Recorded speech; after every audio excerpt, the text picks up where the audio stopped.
Yes, good morning students. Welcome to my YouTube channel, The Beauty of Physics. This is Manoj Aneja, and today in this video, I am going to cover the third topic of chapter 9, class 9.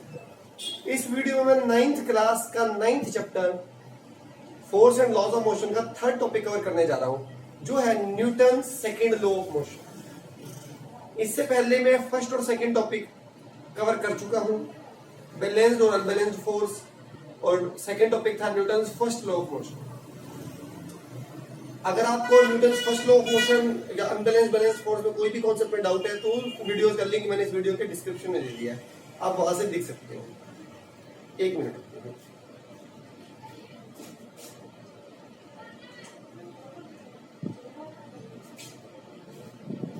Yes students, yes उनका link मैंने description में दे दिया, आप वहां से देख सकते हैं। आज का टॉपिक है द मोस्ट इंपोर्टेंट टॉपिक। इसके लिए अगेन आपको दोनों टॉपिक्स जो मैं कवर कर चुका हूं नॉलेज होनी चाहिए, तो प्लीज नॉलेज नहीं है तो प्लीज वीडियो देखिए, लिंक दे दिया मैंने। Newton second law of motion,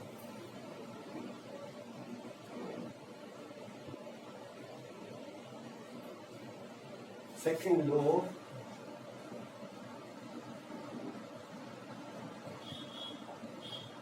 discuss करते हैं इसके बारे में, थोड़ा सा सेकंड लॉ के बारे में। उससे पहले मैं फर्स्ट लॉ का कंक्लूजन बता दूं आपको। कंक्लूजन क्या डिस्कस किया था हमने फर्स्ट लॉ में? फर्स्ट लॉ में हमने डिस्कस किया था किसी भी ऑब्जेक्ट की स्पीड अपने आप ना तो बढ़ सकती है ना घट सकती है। अगर कोई ऑब्जेक्ट रेस्ट पर है तो क्या मैं ये कह सकता हूं कि इसकी स्पीड 0 है? और हम फिजिक्स को पढ़ रहे हैं आइडियल वर्ल्ड में। आइडियल वर्ल्ड एक ऐसा वर्ल्ड होता है, इमेजिनेटिव वर्ल्ड। वैसे ideal world never exist. Imaginative world where there is no frictional force, no dragging force, no air resistance. इसकी स्पीड 0 है। क्या ये अपने आप को स्पीड गेन कर सकता है? क्या अपने आप? नहीं। ना तो इसकी स्पीड, तो मैं ये नहीं कह सकता इसकी स्पीड ना तो बढ़ सकती है, 0 से कुछ 1 2 3 4 5 6 नहीं हो सकती। पर अगर कोई और object, again ideal world of frictionless surface, suppose 10 meter पर सेकंड से चल रहा है इस डायरेक्शन में, तो इसकी स्पीड ना अपने आप घट सकती है, अपने आप नहीं घट सकती। ये इसी स्पीड से चलता रहेगा। It will continue to move with the same speed with which it was moving earlier. Okay okay, तो ये इसी स्पीड से चलता रहेगा, ये इसी स्पीड से चलता रहेगा। तो स्पीड ना तो अपने आप बढ़ सकती है ना अपने आप घट सकती है। ठीक है। वेलोसिटी हमें पता है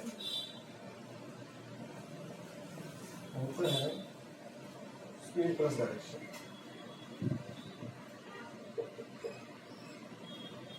क्योंकि अब मैं फर्स्ट लॉ में फोर्स को डिफाइन किया था। फर्स्ट लॉ ने कहा था अगर स्पीड को बढ़ाना है, स्पीड बढ़ानी है, घटाना है, या किसी ऑब्जेक्ट की डायरेक्शन को चेंज करना है, क्योंकि अगर ऑब्जेक्ट मूव कर रहा है वो उसी डायरेक्शन में चलता रहेगा जब तक उस पर नेट एक्सटर्नल फोर्स ना लग जाए। तो फोर्स क्या करेगा? फोर्स या तो स्पीड को चेंज करेगा, या तो बढ़ाएगा या घटाएगा, या डायरेक्शन को चेंज करेगा। मतलब फोर्स या तो इसमें चेंज लाएगा या इसमें चेंज लाएगा, या इसमें चेंज है या इसमें आए, तो किसमें चेंज आएगा? वेलोसिटी में चेंज आ जाएगा। किसमें चेंज आ जाएगा? वेलोसिटी। और change in velocity upon time को हम किसके टर्म में स्टडी करते हैं? एक्सेलरेशन के टर्म में। किसमें स्टडी करते हैं? एक्सेलरेशन के टर्म में। किसमें स्टडी करते हैं? In terms of acceleration. तो अब मैं अपने शब्दों को चेंज कर रहा हूं। अब मैं ये कह रहा हूं, if you want to produce acceleration in a body you need to apply net external force on the body.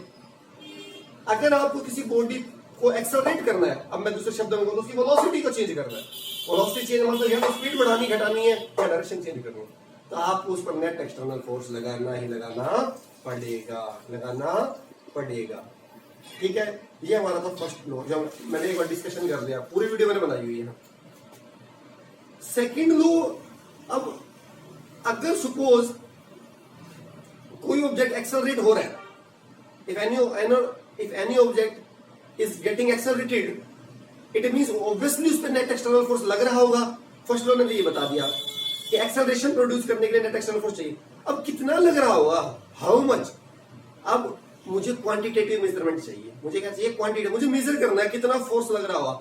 तो न्यूटन सेकंड लॉ ने फॉर्मूला दिया कैलकुलेट करने का कि कितना फोर्स लग रहा होगा, कितना फोर्स लग रहा होगा। तो फर्स्ट लॉ ने डिफाइन किया फोर्स को, क्वालिटेटिव मेजरमेंट दिया कि एक फोर्स की जरूरत होती है, सेकंड ने क्वांटिटेटिव मेजरमेंट दिया, कैलकुलेट करने का फॉर्मूला दिया, जो अभी मैं इस वीडियो में आपके सामने डिराइव कर लाऊंगा, जो काफी बार पूछा जाता है 9th क्लास के क्वेश्चन में, और उसके हम न्यूमेरिकल्स करेंगे। ठीक है,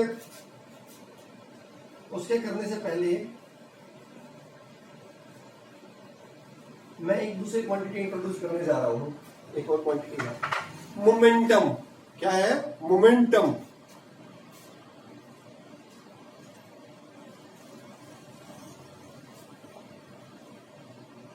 मोमेंटम है क्वांटिटी। इससे करने से पहले हम लोग एक डिस्कशन कर लेते हैं मोमेंटम का, फिर आपको समझ आएगा मोमेंटम क्या है। मान लीजिए मेरे पास एक लेदर की बॉल है और एक कोस्को की बॉल है, लेदर और कोस्को की बॉल है। ये आपके सामने एक व्हाइट मार्कर बोर्ड लगा हुआ है। आपको पता है लेदर की मैसिव होती है, लेदर की बॉल बहुत भारी होती है, अगर आपने क्रिकेट खेला तो जरूर पता होगा, और लेदर की बॉल मैसिव होती है। एक लेदर की बॉल है और एक कोस्को की बॉल है, कोस्को की बहुत हल्की बॉल होती है। दोनों को मैंने सेम स्पीड से थ्रो किया, इस पर सेम स्पीड से। जब दोनों इस पर स्ट्राइक करेंगे व्हाइट मार्कर, तो कौन इस पर ज्यादा इफेक्ट प्रोड्यूस करेगा, जो कौन इसको ज्यादा हार्म पहुंचा सकता है। आपके दिमाग में यही आ रहा होगा, दोनों की स्पीड सेम थी, तो जो ज्यादा भारी होगा, जिसका मास ज्यादा होगा, वो ज्यादा इफेक्ट प्रोड्यूस करेगा। ठीक है, ठीक है। तो मैं ये नहीं कह सकता, दोनों की स्पीड तो सेम थी, कि उस जो लेदर की बॉल है उसमें मोशन ज्यादा कंटेन है, उसमें ज्यादा मोमेंटम मोशन गेन है, मोशन ज्यादा गेन है तो ज्यादा इफेक्ट प्रोड्यूस कर रहा होगा। चलिए एक बात तो आ गया, जिसमें मास ज्यादा होगा, जिसका मास ज्यादा होगा उसमें ज्यादा मोशन कंटेन होगी, इसलिए वो ज्यादा इफेक्ट प्रोड्यूस कर रहा होगा। सेकंड, दोनों ही बॉल कोस्को की ले लेते हैं, आइडेंटिकल बॉल, दोनों ही बॉल ले लेते हैं कोस्को की आइडेंटिकल। कोस्को की अब दोनों एक जैसी होगी तो मास तो सेम हो गया। एक को करता हूं मैं 100 मीटर पर सेकंड से, एक को करता हूं मैं 10 मीटर पर सेकंड से। अब बताइए किसका ज्यादा इफेक्ट प्रोड्यूस होगा। दोनों कोस्को की बॉल थी, एक की आइडेंटिकल बिल्कुल हूबहू, दोनों का मास सेम था, क्या मास, पर एक को 100 से एक को 10 से, ऑब्वियसली 100 वाली ज्यादा इफेक्ट प्रोड्यूस करेगी। तो हमारे दिमाग में एक और फैक्ट आ गया कि जिस कौन ज्यादा इफेक्ट प्रोड्यूस करेगी, ये वेलोसिटी पे भी डिपेंड करता है। जितनी वेलोसिटी ज्यादा होगी उतना मोशन ज्यादा कंटेन होगी, और जितनी मोशन ज्यादा उतना इफेक्ट ज्यादा होगा। तो मोशन कितनी ज्यादा कंटेन होगी, दो फैक्टर्स पे डिपेंड करता है, मास पे और वेलोसिटी, डायरेक्टली प्रोपोर्शनल। जितना मास ज्यादा उतना ही मोशन ज्यादा, उतना इफेक्ट ज्यादा, जितनी वेलोसिटी ज्यादा उतना मोशन ज्यादा, उतना। तो एक क्वांटिटी इंट्रोड्यूस की गई मोमेंटम। मैं कहता किसमें मोशन ज्यादा है, अगर दो ऑब्जेक्ट चल रहे हैं तो किसमें मोशन ज्यादा कंटेन है, तो वो कौन मेजर करती है, क्वांटिटी, मोमेंटम। मोमेंटम क्या है, quantity of motion contained in a body.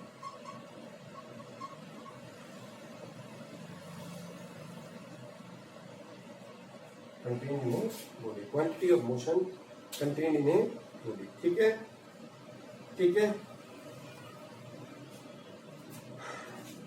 इसको डिनोट करते हैं पी से, इसे डिनोट करते हैं। अभी आपने देखा दो फैक्टर पर डिपेंड कर रहा था, क्वांटिटी ऑफ मोशन। एक मास पर, जब लेदर और कोस्को लिया था सेम स्पीड से फेंका था, तो जिसका मास ज्यादा था लेदर का, ज्यादा इफेक्ट का मतलब उसका मोमेंटम ज्यादा था। तो मास पर डायरेक्टली प्रोपोर्शनल, दोनों कोस्को की ली थी सेम, 100 वाली का ज्यादा इफेक्ट था, तो जिसकी स्पीड ज्यादा होती है तो स्पीड के भी डायरेक्टली प्रोपोर्शनल। तो मोमेंटम का ये फॉर्मूला होता है एमवी, मास के भी डायरेक्टली प्रोपोर्शनल, वी के भी डायरेक्टली प्रोपोर्शनल। ठीक है, तो ये इक्वेशन आ गई, P इक्वल टू एम। ये फॉर्मूला आपको याद रखना है। एम क्या है, मास, वी क्या है, वेलोसिटी। ये एक वेक्टर क्वांटिटी है, ये क्या है,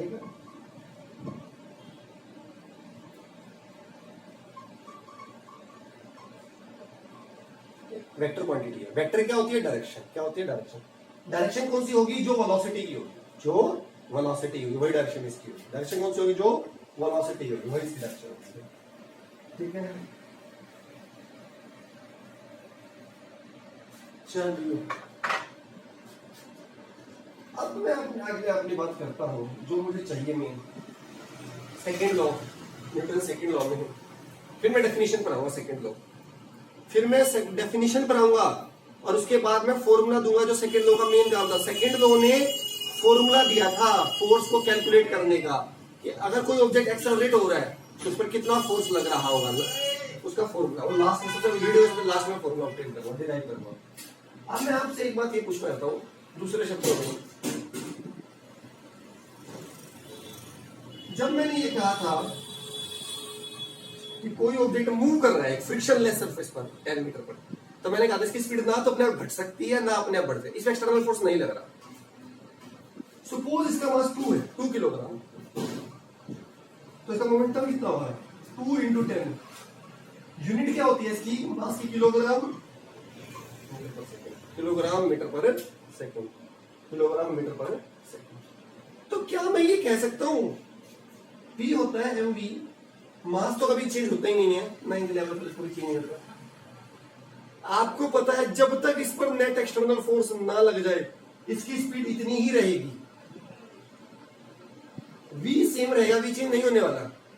तो क्या मैं ये कह सकता हूं इस ऑब्जेक्ट का मोमेंटम जब तक एक्सटर्नल फोर्स ना लग जाए सेम रहेगा, ये बात मैं कह सकता हूं। ये बात दोबारा सुन सकते हैं इसका, क्योंकि जब तक इसमें नेट एक्सटर्नल फोर्स ना लग जाए इसकी वेलोसिटी चेंज नहीं होने वाली, मास तो चेंज होना ही नहीं है, तो m और v की वैल्यू तो सेम आएगी मल्टीप्लाई कर। तो क्या p की वैल्यू सेम रहेगी? कब तक सेम रहेगी? जब तक v ना चेंज हो, और v कब चेंज होगा? जब एक्सटर्नल फोर्स लगेगा। तो क्या ये मैं कह सकता हूं जब तक एक्सटर्नल फोर्स ना लग जाए तब तक मोमेंटम सेम रहेगा, तब तक मोमेंटम सेम रहेगा। जो मैंने पहले कहा था कि वेलोसिटी को चेंज करने के लिए फोर्स चाहिए, अब मैं ये कह रहा हूं मोमेंटम को चेंज करने के लिए आपको क्या लगाना पड़ेगा? Net external force. क्या लगाना पड़ेगा? Net external force. क्योंकि मोमेंटम क्या है? m और v की प्रोडक्ट, m तो चेंज होने वाला नहीं, v कब चेंज होगा? जब एक्सटर्नल फोर्स लगेगा, और एक्सटर्नल फोर्स अगर नहीं लग रहा तो v सेम रहेगा, तो p भी तो सेम रहेगा। तो अगर एक्सटर्नल फोर्स नहीं लग रहा तो p सेम रहेगा ना, तो p को चेंज होना है तो किसमें चेंज लाना पड़ेगा? v में। और v में कब चेंज आएगा? जब एक्सटर्नल फोर्स लगेगा। तो मैं ये कह सकता हूं कि जब तक किसी ऑब्जेक्ट पर एक्सटर्नल फोर्स ना लग जाए तब तक उसका मोमेंटम क्या रहेगा? सेम। क्या रहेगा? कांस्टेंट। ठीक है, ठीक है। इसका मतलब हमारे दिमाग में आ गया जो मैंने पहले कहा ना कि वेलोसिटी को चेंज करने के लिए, मतलब एक्सेलरेट करने के लिए फोर्स की जरूरत है। अब मैं कह रहा हूं मोमेंटम को चेंज करने के लिए, किसी ऑब्जेक्ट के मोमेंटम को चेंज करने के लिए हमें क्या चाहिए? फोर्स की रिक्वायरमेंट है। तो change in momentum,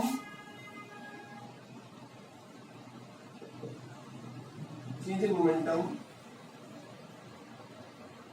is obtained by external force.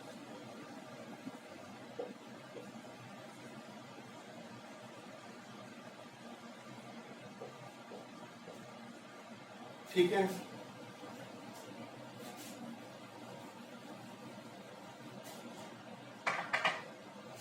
ये बात हो गई कि मोमेंटम में चेंज लाना है तो एक्सटर्नल फोर्स लगाना पड़ेगा। अब 2 किलो का ऑब्जेक्ट था, 10 मीटर पर सेकंड से चल रहा था, मोमेंटम कितना आया था? मल्टीप्लाई करिए 20।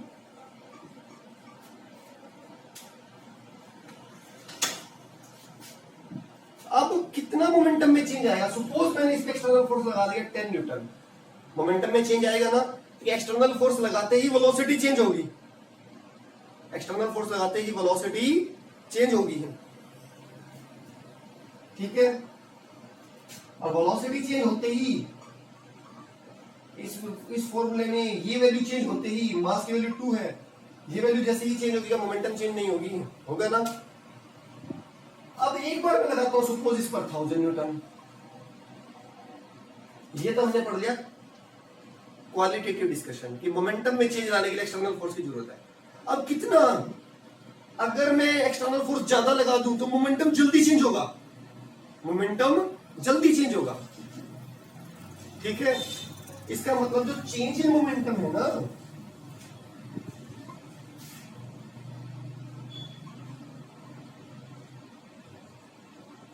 वो एक्सटर्नल फोर्स के डायरेक्टली प्रोपोर्शनल है, एक्सटर्नल फोर्स के डायरेक्टली प्रोपोर्शनल है। जितना एक्सटर्नल फोर्स ज्यादा लगाओगे उतना मोमेंटम में चेंज ज्यादा आएगा। एक एग्जांपल दे देता हूं, बहुत बढ़िया आपको याद हो जाएगी। एक कार है, रुकी हुई है, कार रुकी है, कई बार आप समटाइम आप देखा इंजन में खराबी आ जाती है, कार रुक गई, कार की स्पीड 0 है, मास तो होगा कार 400-500 किलो की होगी कार, तो मोमेंटम कितना है? 400-500 किलो इंटू 0, 0।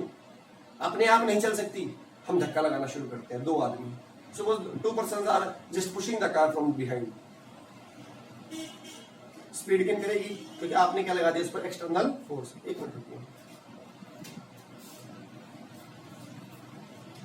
हाँ यस, आपने क्या लगा दिया इस पर, एक्सटर्नल फोर्स, ठीक है। अब अगर 2 की जगह हम 10 आदमी एक साथ फोर्स लगाने लग जाए पीछे, तो जो हमने, मान लो ये आपकी कार थी, यहां स्पीड थी 0, मोमेंटम कितना था 0, अगर हमने यहां पर आकर गाड़ी की स्पीड, अब जब 2 आदमी खींच रहे थे पीछे से 2 मीटर पर सेकंड से चली ना गाड़ी, तो मोमेंटम में कितना चेंज आया। सपोज मास 500 है, suppose mass is 500, initial momentum 0, final 500 into 2 1000, change कितना आया, 1000 माइनस 0 1000। अगर 10 आदमी एक साथ खींचते, ऑब्वियसली 10 खींचते तो ज्यादा फोर्स लगता, नेट एक्सटर्नल फोर्स ज्यादा होता, तो यही स्पीड ना 2 की जगह आपको 10 मिलती। एग्जांपल बता रहा हूं कौन सा, तो मोमेंटम कितना हो जाता 5000, चेंज कितना आता 5000 माइनस 5000, तो चेंज इन मोमेंटम जितना एक्सटर्नल फोर्स ज्यादा लगाओगे,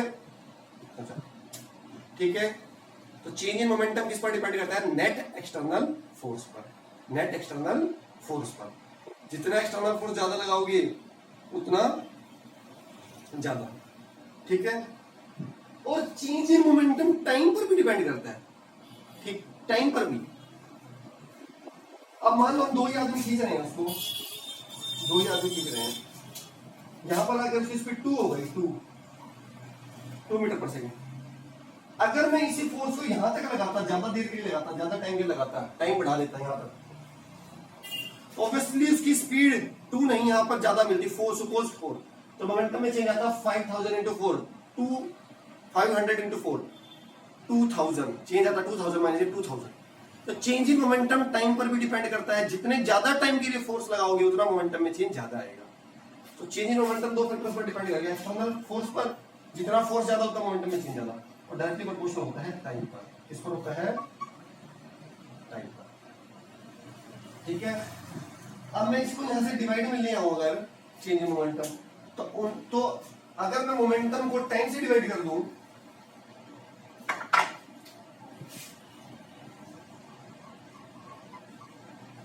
change in momentum upon time, तो किसके प्रोपोर्शनल आ जाएगा, फोर्स के। किसके प्रोपोर्शनल आ गया, फोर्स, यहां से, ठीक है, ठीक है। तो इस क्वांटिटी का नाम हो जाएगा, जब भी किसी चीज को टाइम से डिवाइड करते हैं, rate of change of momentum. इस क्वांटिटी का क्या नाम आ गया, rate of change of momentum, rate of change of momentum. तो क्या ये है न्यूटन का second law. Rate of change of momentum है ना, जो किसी ऑब्जेक्ट में मोमेंटम की चेंज होने की रेट, वो डायरेक्टली प्रोपोर्शनल है एक्सटर्नल फोर्स अप्लाइड, वो डायरेक्टली प्रोपोर्शनल है एक्सटर्नल फोर्स अप्लाइड। तो rate of change of momentum है ना, वो डायरेक्टली प्रोपोर्शनल है एक्सटर्नल फोर्स अप्लाइड। तो क्या है न्यूटन सेकंड लॉ की definition, according to Newton second law of motion, rate ऑफ change of momentum of a body is directly proportional to net external force applied on the body, is directly proportional to net external force applied on the body, is directly proportional to net external force applied on the body, ठीक है।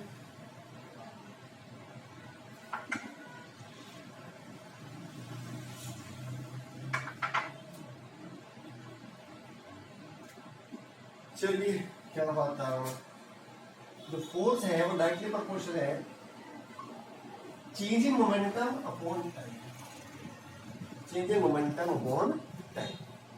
Proportionality लगाते हैं तो constant आ गया के, क्या आ गया के, p2 माइनस p1 अपॉन, इसकी एक वैल्यू यहां 1 लेते हैं। p2 क्या है, फाइनल मोमेंटम, p1 क्या है, इनिशियल मोमेंटम। मोमेंटम होता क्या है, mass into velocity. Final momentum क्या होगा, mass into final velocity v। p1 है initial, mass into initial velocity u। n common ले लीजिए,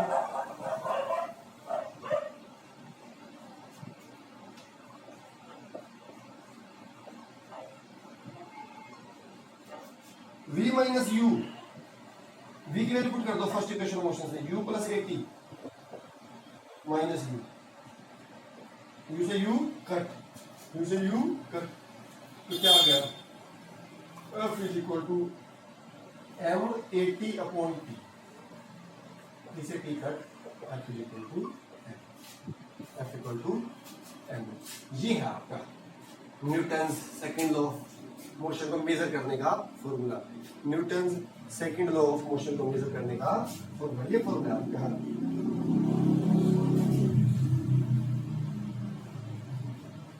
ये देखिए, जैसा कि मैंने स्टार्टिंग में कहा था कि एक्सेलरेट करना है ना, अगर आपको किसी ऑब्जेक्ट को एक्सेलरेट करना है, उसकी वेलोसिटी को चेंज करना है, वेलोसिटी को चेंज करना है, उसकी स्पीड को बढ़ाना घटाना है या डायरेक्शन को चेंज करना है, क्योंकि वेलोसिटी होता है स्पीड प्लस डायरेक्शन। तो एक्सेलरेट करना है तो आपको क्या लगाना पड़ेगा, नेट एक्सटर्नल फोर्स। अब कितना लगाना पड़ेगा वो यहां से कैलकुलेट कर लीजिए। किसी ऑब्जेक्ट का मास m है, उसमें e एक्सेलरेशन आ गया, तो मास और एक्सेलरेशन मल्टीप्लाई कर आपको ये पता लग जाएगा उस पर कितना एक्सटर्नल फोर्स आपने लगाया है। अगर एक्सेलरेशन नहीं हो रहा किसी ऑब्जेक्ट में, e इज 0, तो ये पूरी वैल्यू क्या हो जाएगी, 0। इसका मतलब नेट एक्सटर्नल फोर्स इज 0। जब भी एक्सेलरेशन 0 होगा तो net external force applied will be 0। ठीक है, अब यहां से मैं डिस्कस करता हूं आपके एक इंपॉर्टेंट टॉपिक। अभी जो मैंने आपके सामने इक्वेशन लिखी है, P2 माइनस P वाली अपॉन P, इक्वेशन में लिखी थी मैंने थोड़ी देर पहले, 2 मिनट पहले, आप देख लीजिए वीडियो, तब बैठ कर P2 में जो फोर्स अप्लाइड होता है ना, आप बाहर से कितना फोर्स लगा रहे हैं ऑब्जेक्ट पर, वो टाइम के इनवर्सली प्रोपोर्शनल होता है, टाइम के इनवर्स। अगर आप कम टाइम के लिए फोर्स लगाएंगे ना, कम टाइम के लिए, अगर आप टाइम कम के लिए, तो उतने ही मोमेंटम में चेंज लाने के लिए आपको फोर्स ज्यादा लगाना पड़ेगा। एक एग्जांपल देता हूं, बहुत अच्छी तरह समझ आ जाएगा। ये क्रिकेट में होता है, बहुत बड़ी एग्जांपल है क्रिकेट में। क्रिकेट में क्या होता है, बॉल आती है, बहुत फील्डर क्या करता है, बॉल को कैच करता है। क्या करता है, कैच। आपने देखा होगा, आपने क्रिकेट खेला है तो जरूर देखा होगा, यूजुअली बॉयज तो बहुत खेलते हैं, गर्ल्स भी आजकल तो खेलती हैं, नहीं है तो जरूर देखिएगा, वो कैच करते हैं, थोड़ा सा हाथ को पीछे लेकर जाते हैं, थोड़ा सा हाथ को पीछे लेकर जाते हैं। क्यों, बॉल बहुत हाई वेलोसिटी से आ रही है, हाई वेलोसिटी है तो हाई मोमेंटम है, मास इनटू वेलोसिटी। मुझे उस बॉल को कैच करना है, मतलब उसकी स्पीड को जीरो करना है, स्पीड को जीरो करना है, उसके मोमेंटम को जीरो करना है, तो मुझे उसके मोमेंटम में लार्ज चेंज लाना है, लार्ज चेंज। पहले हाई मोमेंटम था, अब उसका मोमेंटम जीरो करना है, तो मुझे उसके मोमेंटम में लार्ज चेंज लाना है।